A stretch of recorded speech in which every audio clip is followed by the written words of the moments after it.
ایک آدمی نے مسئلہ پوچھا ہے کہ بیوی کے فوت ہو جانے کے بعد خاوند اس کا چہرہ دیکھ سکتا ہے یا اس کے جسم کو چھو سکتا ہے؟ بھائی، اس بارے میں شریعت کا حکم یہ ہے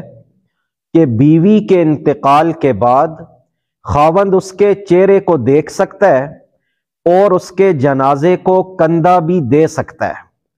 اور قبر میں اتارنے کے لیے اگر بیوی کے محرم رشتہ دار ناکافی ہوں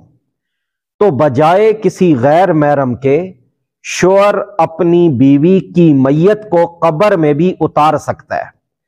البتہ مرحومہ بیوی کے جسم کو ہاتھ لگانے